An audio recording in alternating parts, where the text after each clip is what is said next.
My name is AkTinha Amiva, whanahe. Means the bottom of the river, but they call me Harry Riverbottom.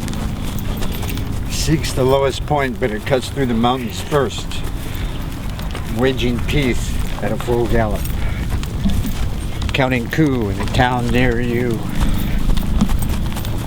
Well, when I was 13, my brother was in the Coast Guard and stationed at a lighthouse on the San Juan Islands. On Stewart Island, it was 7 by 11. And there was 2 pharaoh horses loose on the island, and when I was 13, I caught them and rode them all over the island one summer. Really loved that. So every now and then I'd connect with horses, but it was sort of out of my reach there for a while or something. But then I decided I really wanted one, and I got a hoof pick and a little buffalo pouch, and I wore that hoof pick, and every time I saw a horse I'd go clean its hoofs if I could, you know. I did that for a couple of years until finally I got my own horse at the barter fair. I traded for it, but it was 100 miles from where I lived, and so I rode it home across 2 mountain passes. I rode it 11 miles down the Columbia River, camped on the Columbia, built a sweat lodge, took a sweat with my friend Victory, and jumped into Columbia. And 4 o'clock in the afternoon, the night of the full moon, I took off on my horse. His name was Indian Breeze, and he was silver with gold spots.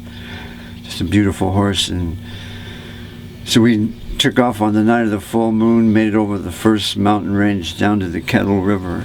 And as I was riding along the river, the full moon was out, a little bit of clouds and rain.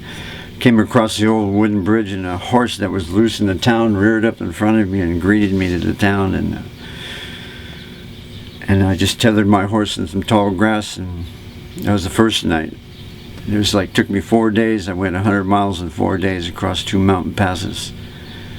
And me, my horse, and my dog. And then that summer I got him down to Northern California in a horse trailer, and I went to the Rainbow Gathering. And having a horse at the Rainbow Gathering was like having a jet plane, because there's like 20,000 people hiking around and you're flying around. Well, I can tell you that on the Yakima Indian Reservation, it's like south central Washington, and it goes down to the Columbia, and it includes Mount Adams. And just to the west of Mount Adams is a place called Indian Heaven Wilderness. And then to the east is a place called the Horse Heaven Hills. So in the winter, the horses would go into the Horse Heaven Hills to the east and live there all winter. But then the natives would move them in the spring up into the mountains, up into Indian Heaven Wilderness, but they had to cross the Klickitat River to get there. Klickitat, Klickitat, the sound that a horse makes. So the whole region, and up in Indian Heaven, where you can see Mount Rainier, Mount Adams, Mount Hood, and Mount St. Helens, and there's huckleberries everywhere, is a groove in the earth right next to the Pacific Crest Trail, where the natives raced their horses. It's still grooved in the earth, and it splits off, and they slowed down. And they spent the summers racing horses and picking huckleberries and drying salmon and venison. And it was the happy hunting ground. Part of my vision of the return of the horse nations, this came to me, is that one by one on horses of air, they came from the sun. They were riding hard and riding true. They rode right toward me, then right through. They picked up speed as they cantered on across the horizon and beyond. One by one, they crossed the horizon and became the sun. People were always moving from place to place, following the herds of buffalo. They used their fastest horses to chase the buffalo. There was a girl in the village who loved to be with the horses. Every morning when the birds were singing about the rising of the sun, she'd get up and check the horses to make sure they were okay. If one was sick, she looked after it. In the winter, she'd find him shelter. Well, one spring afternoon, she went out with her blanket and laid in the grass where they were munching and fell asleep. And the scent of rain made her sleep soundly. She didn't notice the big black clouds coming in the distance. Suddenly there was a crack of thunder and lightning, and the horses were rearing and snorting in terror, and she leapt to her feet with her blanket and jumped on the back of a horse, twisted her fingers in its mane, and they were chased like a brown flood across the prairie, on and on, like by the thunder and lightning. So finally the storm passed, but she knew they were way out there, lost somewhere.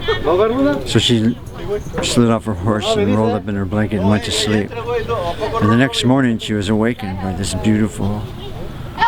neigh, and this beautiful stallion, more beautiful than any horse she'd ever seen before, was prancing to and fro in front of her. And he was the leader of all the wild horses. And he said to her, he welcomed her and her horses to join them, and they did, and they roamed out through the prairie for quite a while, until one day the hunters saw the herd of wild horses led by the beautiful stallion and the girl. And they went back and got their fastest horses, and they chased him, and they would have never caught her because he was defending her with hoofs that struck like lightning. But her horse stumbled and she fell, and they caught her. And they took her back to the village. And she was happy to see her parents and her friends, but soon she became ill. And every evening up on the hill, the stallion would come and whinny. She got sicker, so they took her to the medicine man, and he did his medicine.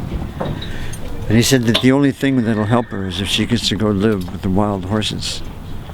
So they invited all of the horses with the beautiful stallion into the village, and they tied eagle feathers in their manes and tails. And in exchange, the stallion gave her parents a colt. And then they went off. But every year they'd come back and have that same celebration, and every year the stallion would give her parents a colt. But then one year they never came back. But one next, the hunter saw the herd of wild horses led by the beautiful stallion. There rode beside him a beautiful mare with a mane and tail that floated like wispy clouds about her.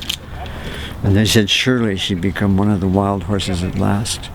So we should remember that we have relatives among the horse people, and may they run free, and may our thoughts fly with them.